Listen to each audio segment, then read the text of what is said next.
Something a little different this episode, an interview with some funny moments of our life in East London, because you need these moments to keep the momentum going during a reno.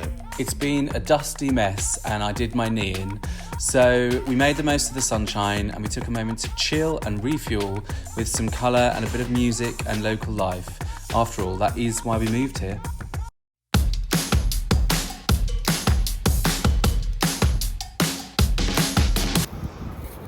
Oh my god, that was hiding like grey wall.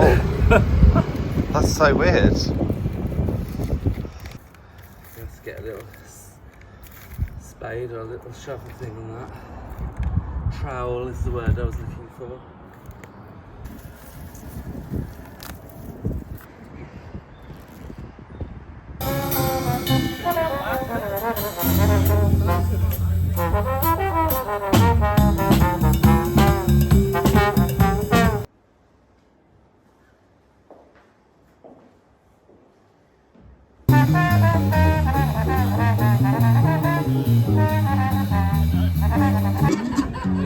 Double M J A.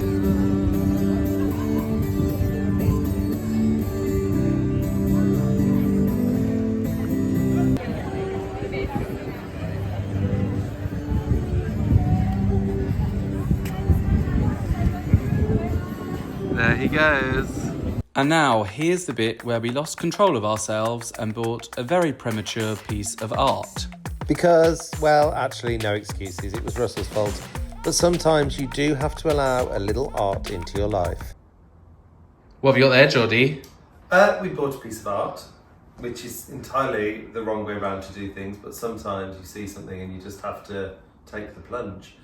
We felt, it's spring. We felt like something colourful, a little pick-me-up amongst all the dust. So Lucy hand delivered it wrapped in muslin, and so I'm very excited to show you. Hi! I have your art. Oh my gosh, so exciting. Can't wait to open it. Hello. Hi. What's this? So this is your piece of art, which you amazingly, from my solo show, literally around the corner from your new house. And I'd never even spoken to you both before, and then you popped in and got it. I know, It was so nice. Honestly, I'm so happy. It's so special as well that it's going to live literally, I don't know, not so far from where we found it. Literally from where we found it. It's amazing. I'm so glad it's got a new house. Can you tell us a bit about the title and what it is and what it means? Yeah, so this one is called The Commune 2, because it was the second one of the kind of like similar series that I'd done. And it's from my first solo show, which is called Innocence and Experience, and it's all about kind of very visually inspired by children's storybooks and I guess like what the nostalgia that you get from it. And the show was all about like moving between the states of a child and an adult and the feelings of like naivety and boldness that somehow coexist.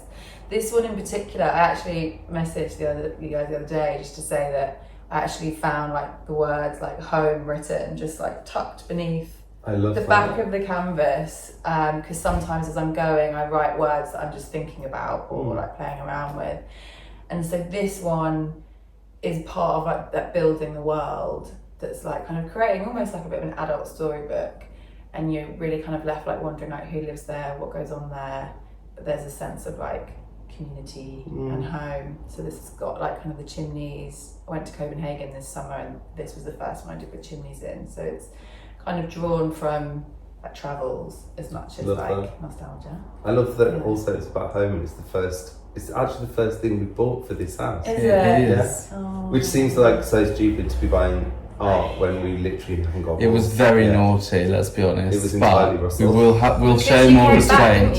You both came in. He said he was going to buy milk. Yeah. And you were like, don't say anything. Here we go. Yeah. But it's all the more special because of that. Honestly, and tell us a bit about how you work and like your process. So process-wise, I work a lot.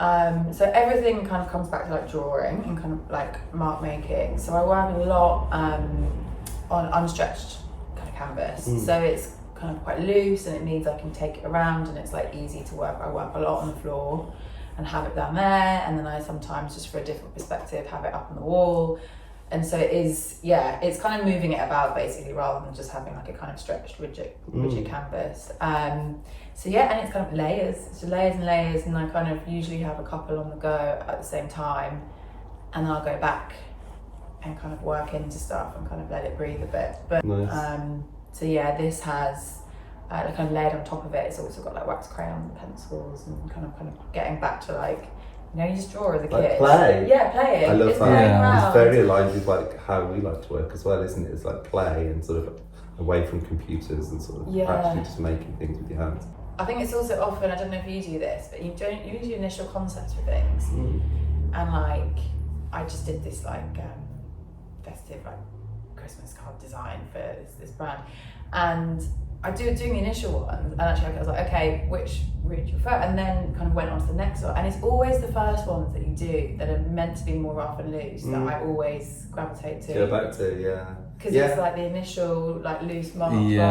We say this all the time. I think sometimes if something comes easily, you think you haven't worked hard enough, and you have to do more. And very often when we're designing schemes for clients and stuff, we'll go back to our initial thoughts that we first had. It's funny, isn't it? Completely, because you feel like when it do needs we to lose be that like, magic that you think you have to second guess yourself and kind of interesting. You feel like it's just also an interesting concept that something needs to be hard work in order to be good. Which is like, I always think about that. I don't know whether it was McDonald's or something, but it was drawn on a napkin, wasn't it? And their branding. It's like a famous story in a restaurant where the designer just drew it on a napkin, and it kind of ended up being that. Maybe it wasn't. I don't know what it was. I mean, but it's one of those things. It is one of those things where you're like, now actually, sometimes you can do the simple and playful thing, and it doesn't need to be too serious. It doesn't need to be too serious. Or, So this is kind of, this collection's got like that infused through it, which is so nice that you've got this, because that's like a similar way. And we'll be able to pop up that. I love this big blank painting, which I'm desperate to open. We'll be able to post loads of examples of your work on there. And like, where can people find you? LucyMahon.com. Well, thank you for delivering it, and we can't wait to hang it. It might be a while before it finds its final resting place. Amazing. Thank you. Thank you so much. We're so happy. Thank you.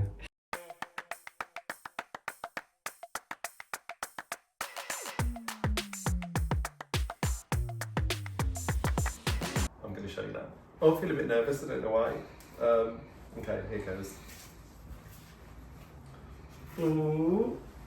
Turn it round and open it so that then we get the full reveal. Oh my god. I'm going to sort of shake it off. Oh, you ready? Yeah. And it's called The Commune 2, and it sort of felt like quite appropriate. It's like the shape of our house. Yeah, it so is. All these like, it's And those chimneys are from Truman Brewery as well, so it's kind of like the area. I love it. It's so gorgeous. It's so funny. It's been wrapped up against the wall for a while, and I forgot how much I loved it. I might just prop it here. Pop it on that hook, just gently. It's not going to live here. There's a hook just above. Oh.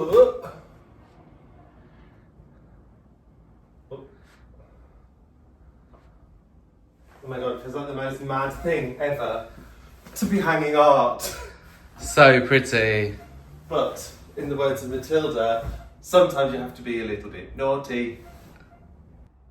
So obviously it's not going to stay there. Well, actually we don't know where it's going to go. It may well end up upstairs, or it could stay in the kitchen, I don't know. But it definitely won't live there because the stairs are going there. But we just wanted to get it out and show you and put it on the wall for a second. It's a nice message to send out to the universe. Yeah, do you know what I mean? Like it's preemptive. Love it.